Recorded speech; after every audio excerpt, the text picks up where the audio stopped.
Well, it's been a wild week in the ag marketplace so far this week, and I'm joined now by Kaden Sweeney of agmarket.net for our closing market summary. Kaden, at midday today, we had green on the screen in the grains. How did we close today? Yeah, nice little turnaround Wednesday today, huh? After a wild Monday, like you referenced, and a lot of people, including myself, hoping that we, take some of that move back yesterday. And to a certain extent, we did. The corn was okay yesterday, new crop beans okay yesterday, but at least nice to see quite a bit of green today. Like you said, corn going to close up about 9 cents here, beans anywhere 7 to 12, and wheat's up good today too. So we'll certainly take it a long ways to go, from what we took on Monday, especially on the bean side. But nice to see it claw back here. And one of those big drivers on Monday moving the prices to the downside was the potential for the meeting with President Xi Jinping of China and President Trump. Those two getting together and having that meeting had been floated to be potentially pushed back. And now we've heard about 5 or 6 weeks, the delay there. So is it good news at the least that they are still going to meet? Is that what's helping out today? Yeah, I think so. That headline flashed yesterday. Yeah, I don't know, somewhere around 11 or 12 o'clock, and beans went from about unchanged on the day to up 10. And I thought we were ready to rock and roll a little bit. Maybe we'd go limit up. Of course, that didn't happen. We actually wound up kind of giving that back, and like front month beans closed up yesterday, only up a penny or two. So that's certainly good news. Like you said, nice for the market to continue to digest that.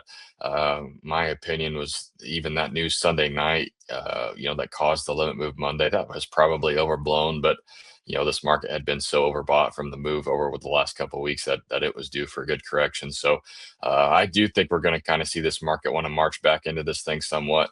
Of course, we have big planted acres report coming at the end of the month. That's going to be a bit of a headwind as far as a move getting too overextended. But I do think that, like you said, that news is that meeting's still on is certainly a good thing. I think it's going to take some of the pressure off the market. What happened on the livestock side of the trade today? Yeah, really pretty quiet on livestock, all things considered. Going to close either side of unchanged there across cattle and hogs.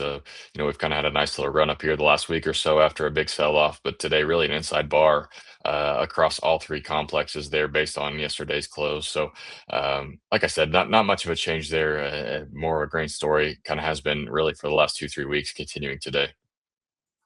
And you mentioned it's kind of funny that it's kind of a quiet day on the livestock side. I would have thought initially that when the JBS plant, if that strike went through and it actually happened, like we're seeing right now, that it would have moved the market. But does that show then, Caden, that it was already priced in ahead of time because those rumors had been floating so long? Yeah, I think so. I mean, the cliche in our industry is you buy the rumor, sell the fact. In this case, it's kind of the opposite. We sold the rumor pretty hard on risk that it could happen, and then when it does, market kind of already has been there, done that type thing, and you start calling it back. So, yeah, I think you're exactly right. I mean, to my opinion, the market's kind of digested that news a bit. It's kind of on to bigger and better things. And I think you're also seeing that a bit on the war side, on the grain side as well. I think that war story is getting pretty well chewed up. The conversation is gonna turn to acres here pretty quickly if it's not already. And as Caden mentioned, that prospective plannings report coming out at the end of March. What's the best way for our viewers to get in touch for more marketing information? Yeah, man, just go to our website, agmarket.net, and you can get a hold of anyone from our team there, as well as get on a 30-day free trial of everything that we do. In the process of building out a lot of marketing plans right now, sharpening up a few as well that had maybe some loose targets in, but this market's changed a lot over the last 30 days, so refining those a bit. Happy to help any way that we can.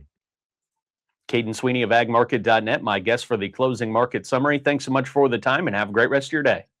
Yeah, it sounds good, Mark. Appreciate you guys.